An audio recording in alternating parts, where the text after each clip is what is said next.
اعوذ باللہ من الشیطان الرجیم بسم اللہ الرحمن الرحیم اللہم صلی علی محمد وعلی آل محمد۔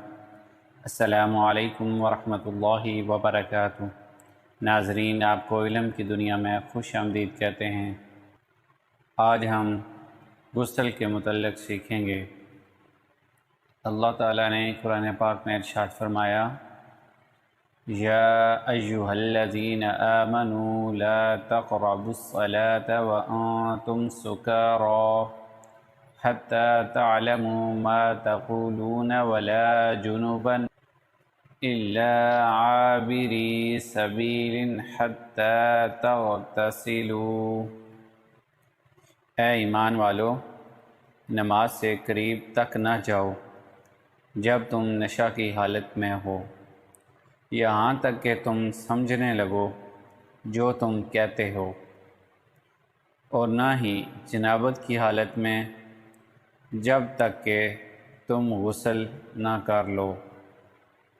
ابو داؤد و ترمذی، ابن ماجہ، حضرت ابو ہریرہ رضی اللہ تعالی عنہ سے راوی، رسول اکرم صلی اللہ علیہ وآلہ وسلم فرماتے ہیں، ہر بال کے نیچے جنابت ہے تو بال دھو اور جلد کو صاف کرو۔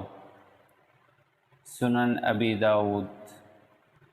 ابو داؤد نے حضرت علی رضی اللہ تعالی عنہ سے روایت کی، رسول اللہ صلی اللہ علیہ وآلہ وسلم فرماتے ہیں، جو شخص غسل جنابت میں ایک بال کی جگہ بے دھوئے چھوڑ دے گا، اس کے ساتھ آگ سے ایسا کیا جائے گا، یعنی عذاب دیا جائے گا۔ حضرت علی رضی اللہ تعالیٰ عنہ فرماتے ہیں، اسی وجہ سے میں نے اپنے سر کے ساتھ دشمنی کر لی، 3 بار یہی فرمایا، یعنی سر کے بال منڈا ڈالے کہ بالوں کی وجہ سے کوئی جگہ سوکھی نہ رہ جائے۔ سنن ابی داؤد۔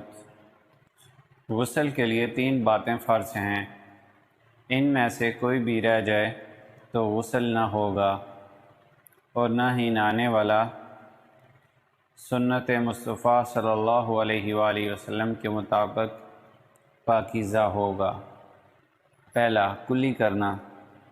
کلی اس طرح کی جائے کہ منہ کے اندر ہر گوشے، ہونٹ سے حلق کی جڑ تک ہر جگہ پانی بہہ جائے۔ آج کل بہت سے بے علم یہ سمجھتے ہیں کہ تھوڑا سا پانی منہ میں لے کر اگل دینے کو کلی کہتے ہیں، اگرچہ زبان کی جڑ اور حلق کے کنارے تک پانی نہ پہنچے، یوں غسل نہیں ہوتا۔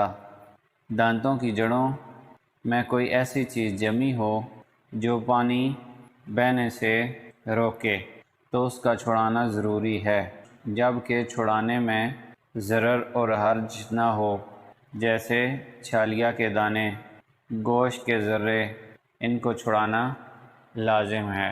اگر نہ چھڑائے تو کلی کر لی، کلی نہیں ہوگی اور آپ کا غسل نہیں ہوگا۔ ہاں، ایسی چیز کی گنجائش ہے جیسے دانت فکس کروائے جاتے ہیں یا دانتوں کو پیسٹ کے ساتھ بھرا جاتا ہے، وہ اس کے ساتھ فکس ہو گئے ہیں۔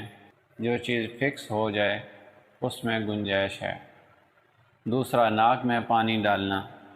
جہاں تک نرم حصہ ہے، یعنی سخت ہڈی کے شروع تک اس کا دھونا، پانی کو سونگھ کر اوپر چڑھانا لازمی ہے۔ بال برابر جگہ بھی دھلنے سے نہ رہ جائے ورنہ غسل نہیں ہوگا۔ ناک کے اندر کثافت یعنی رینٹ جم گئی ہے تو اسے صاف کرنا چاہیے۔ اگر ناک کے اندر کوئی سوراخ ہیں تو ان کو بھی دھونا ضروری ہے۔ اگر سوراخ اتنا تنگ ہے تو اس کو حرکت دینا ضروری ہے، ورنہ نہیں۔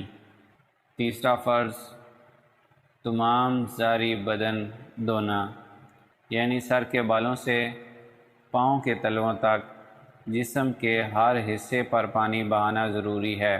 جب تک ایک ایک ذرے پر پانی بہتا ہوا نہ گزرے گا غسل ہرگز نہیں ہوگا۔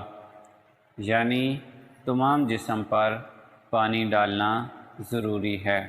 بدن کے بہت سے ایسے حصے ہیں کہ اگر احتیاط کے ساتھ غسل میں ان کا دھیان نہ رکھا جائے تو وہاں پانی نہیں پہنچتا اور وہ سوکھا ہی رہ جاتا ہے۔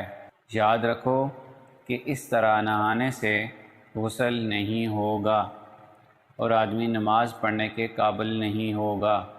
لہذا ضروری ہے کہ غسل کرتے وقت خاص طور پر ان چند جگہوں پر پانی پہنچانے کا دھیان رکھیں: سر اور داڑھی، مونچھ، بھووں کے ایک ایک بال اور بدن کے ہر رونگٹے کی جڑ سے نوک تک دھل جانے کا خیال رکھیں۔ اسی طرح کان کا جو حصہ نظر آتا ہے اس کی گہرائیوں اور سوراخ میں بھی پانی ڈالنا ضروری ہے۔ اس جگہ پر بہت سے لوگ غلطی کر دیتے ہیں کہ کان کے اندر صرف تر انگلی پھیر دیتے ہیں۔ اس طرح غسل نہیں ہوگا، بلکہ جہاں تک سامنے والا حصہ ہے اس کے اندر پانی کا بہانا ضروری ہے۔ اس کے لیے آپ ایسا کریں کہ اپنے ہاتھ پر پانی ڈالیں اور اپنے کان کو اپنے ہاتھ پر الٹا رکھیں تو اس طرح پانی کان کے اندر چلا جائے گا۔ یہ بھی 3 مرتبہ کریں۔ اس کی بھی احتیاط کرنا ضروری ہے۔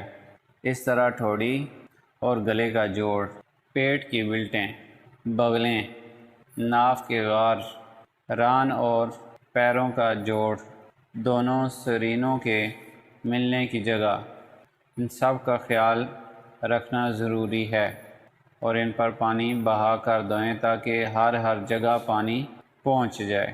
اللہ تعالی ہم سب کو اس پر عمل کرنے کی توفیق عطا فرمائے۔ صدق اللہ العلی العظیم۔